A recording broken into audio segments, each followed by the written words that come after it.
Beverly Hills. What's up, everybody? It's me, Erika, and we are doing our Real Housewives of Beverly Hills recap. I didn't get to do it the other day, so I'm doing it now. I know it's late, but I'm doing it now. All right. So, this is the one where they're taking a trip to, what is it called? Lake Tahoe. We love Lake Tahoe. I actually wanted to take my sons up there. I live close to Lake Tahoe, not like, I think it's like an hour away or something like that, less than an hour away. But anyways, Sutton and Erika are having a conversation, and we know both of them are from Georgia. Sutton is from Augusta, and Erika is from Atlanta, Georgia, honey. And they're just sitting down having a little conversation, small talk, talking about the trip or whatever. Um, Sutton is talking about how, her moving from one house to the next, I guess her marital home to a home for herself or whatever. She's now becoming this, similar to Erika. Like, she's a pretty mess on the inside and things like that. So I do actually like Sutton. I think she is down to earth. Do I think she, you know, at the end of the episode, we saw how she behaved with Crystal. And all I can say is that I think it's just an automatic switch for white people when they hear things and hear things about racism, and it's like they know how awful it is, and they don't want to be aligned to anything, any bigotry, any racism, even though whether they are overt about it or not, the microaggressions come through. And we saw how Sutton acted with Crystal, that yes, this down to earth woman is triggered by being called racist only because, or she wasn't really called a racist, but the way that she acted, it was just very much what white women do when that conversation comes up.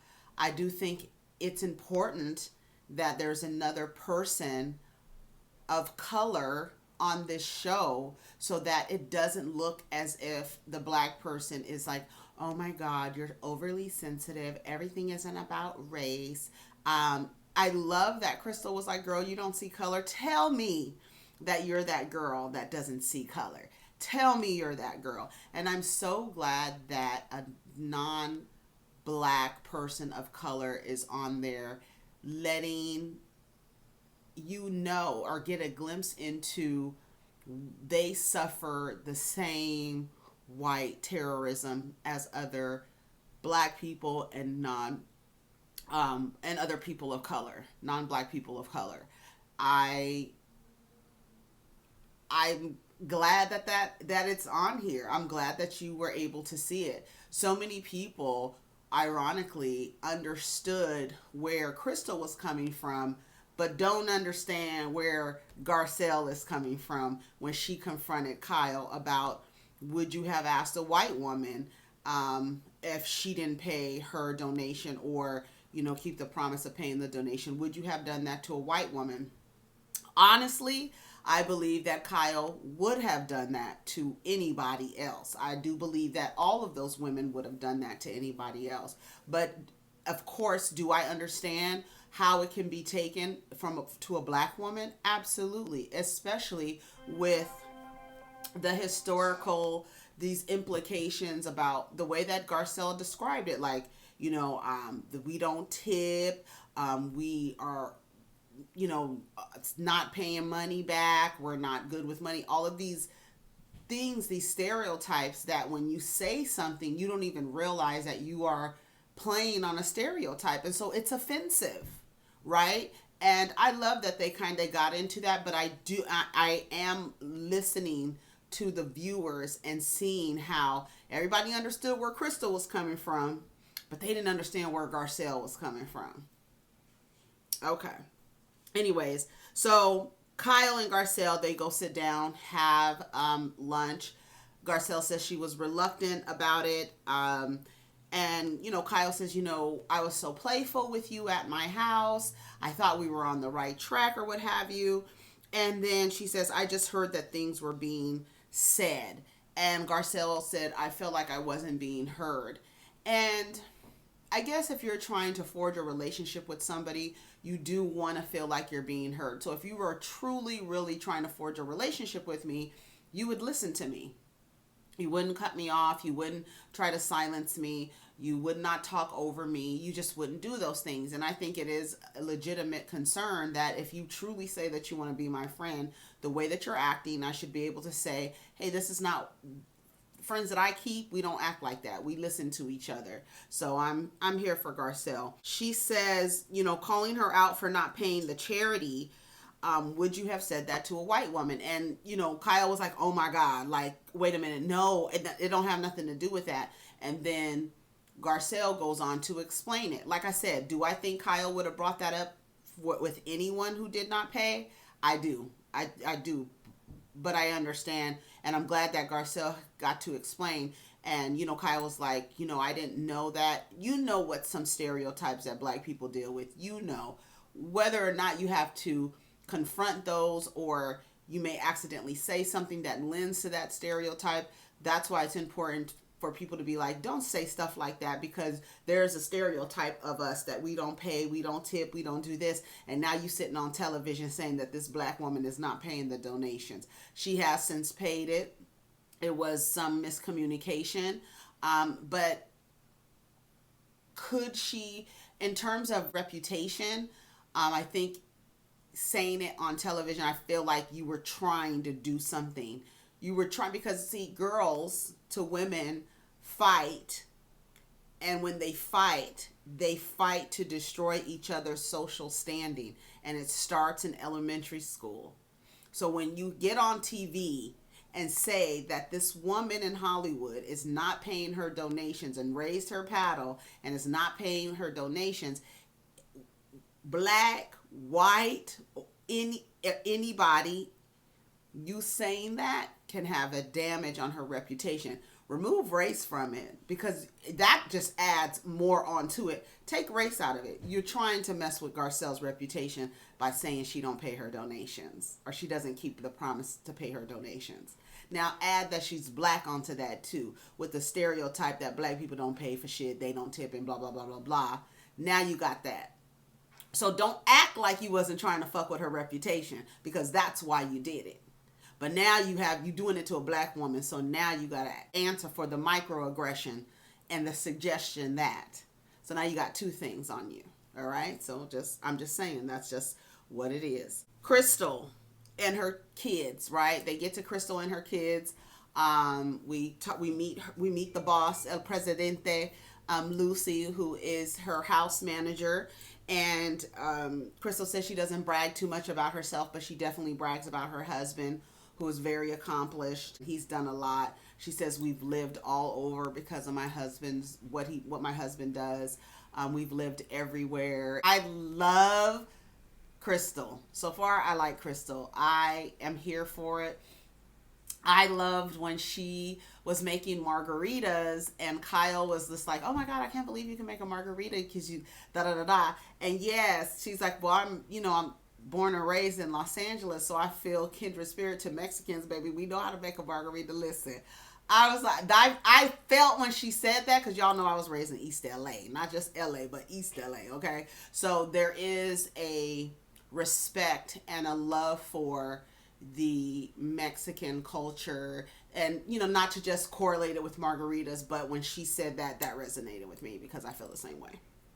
Okay, I love that she likes scheduling and she keeps the schedules. Nobody can touch the schedules. She is all about schedules. You saw their Google Calendar up there. I was here for it. We met Crystal's brother, who is a pop star in China, but he's staying in the States right now because of COVID, so he's kind of helping around the house.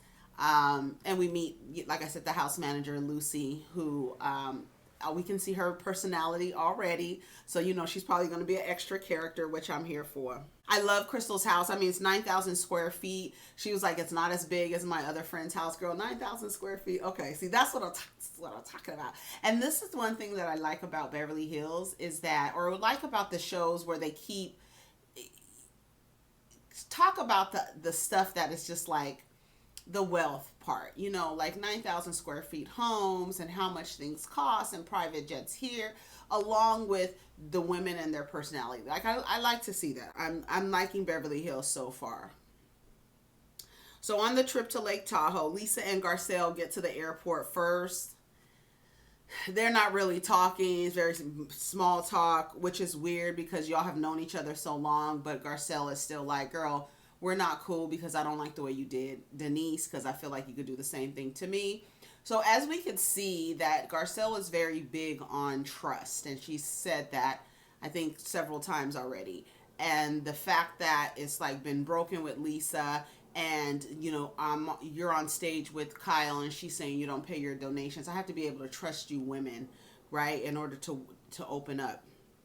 So I'm here for that. So they get on their private jet. I love that. I love Kyle's hat when she got to the airport and she was talking about how she has an espresso machine and got all this stuff to make dinner and stuff for the next day. But I love that hat that she had on.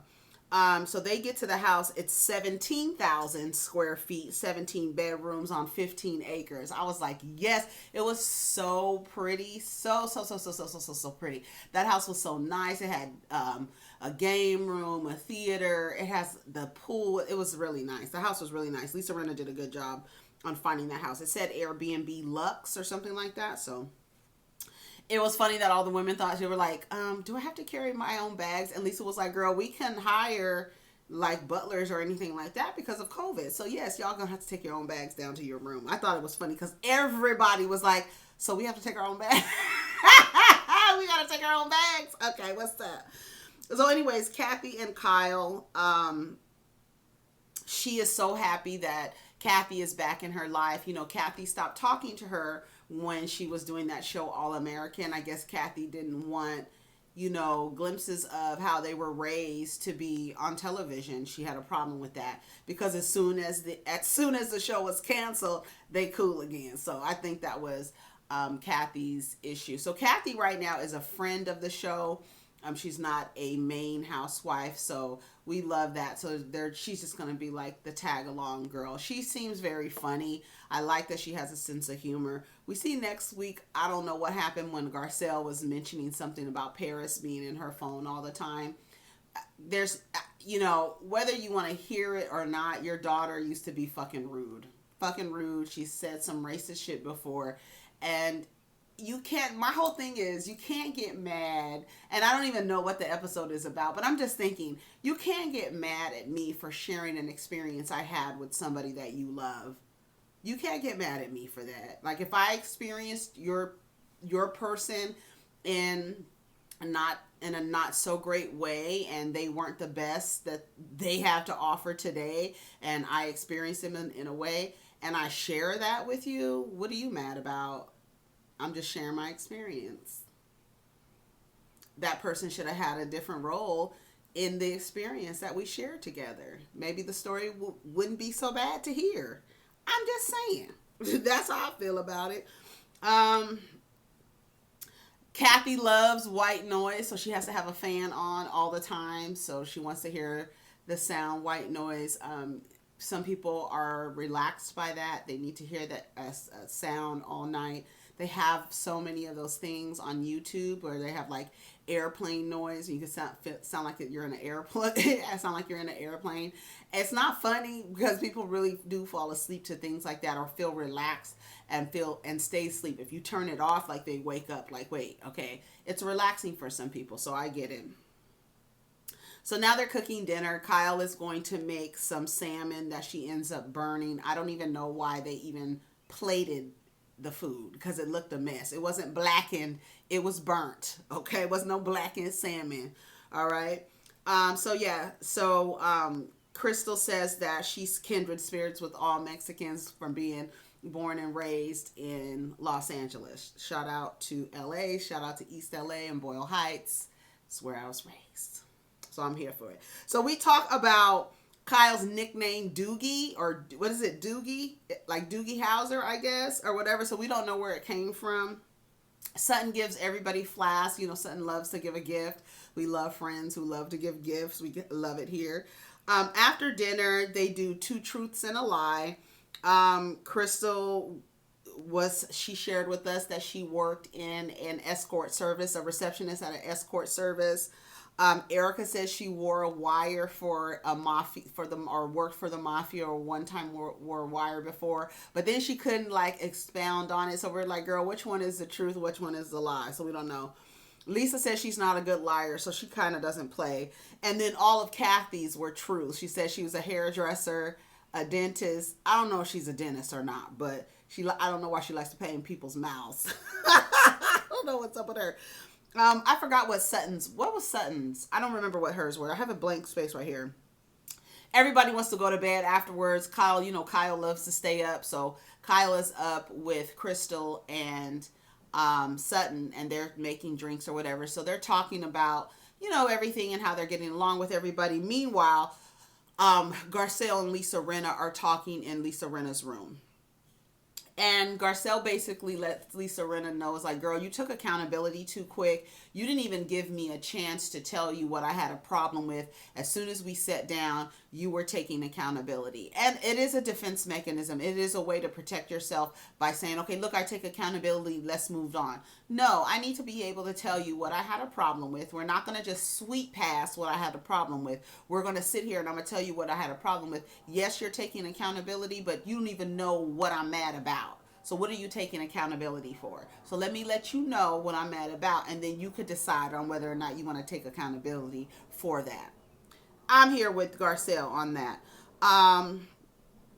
Trust is important. Lisa Rinna says, can I trust you? Lisa Rinna says, I can't promise you that. I mean, at least she's truthful. So that's when you know, like, okay, I don't know if I can trust her. I can trust her with some things. Maybe you just have to build trust and make it go from there, because she says, I can't promise you that you can always trust me. That's what she said. Then she talked about being nice, which is something that I think was for Garcelle to explain how she's always nice. I think for Black women, being around non-Black women, there is this thing where you kind of have to be a pushover. You don't have to be a pushover, but you turn into this people pleaser. You turn into this person who doesn't want to be confrontational, because there is a trope that Black women are angry and aggressive and assertive and all of this other foolishness, that you want to make sure you want to play, like what Monique says, you want to play the respectability politics and be nice and not say anything or wait too late to say something. And you get ran over like that because you're so afraid to stand up for yourself, because there's a stereotype that when you do stand up for yourself, and anytime you raise your voice to speak up for yourself, now you're, I'm scared. Oh, no. Speak up for yourself. Fuck these people, because they're going to think what they think about you regardless. These people, okay? Anyway, so she says she holds back, and that's the reason why she doesn't say things, and now she's getting to a point where she's like, fuck that. I'm saying what I want to say. You're going to feel the way you're going to feel about me regardless of what I say. So I might as well say it. Shout out to her. Sutton and Crystal, Kyle are having this conversation. So Kyle brings up how her and Garcelle are getting back on the right track. It feels better. So, Garcelle and Sutton are kind of getting close too. So when Kyle says, mentions the thing about Black people and paying tips and donations and stuff like that, Kyle says, I didn't understand at first, but I'm glad, I understand where she's coming from now. And so then Crystal chimes in. Now, Crystal is a non-Black person of color who probably, more than likely, other races and other groups of people experience white people the same way Black people experience white people. Right? So I'm going to say it like that, because it's not just Black people and, oh my God, you're so sensitive. Everything isn't about race. But you have another group of people who's saying, we experience white people the same way Black people experience white people. Does it help that those same people, the non-Black people who experience white people the same way Black people experience, aren't anti-Black? Okay, so that's another conversation, but it exists, right? You can experience racism from white people and still be anti-black, right? You can say, hey, I'm Asian and I experience white terrorism, but I can also take on the microaggressions that white people have and media and everything like that have decided to program us with and exercise that towards black people. It happens and it exists. And I think that's why so many black people were just like waiting on the Asian hate thing, because it's like, y'all be anti-black as fuck, right? Like, we get it that you experience white people and terrorism, white terrorism the same way, but y'all be anti-black. So that's why we sitting over here looking like, ooh, ooh, ooh, okay, you getting it too. Ooh, you getting it too. That's why. That's why. So Sutton goes, we're not doing this.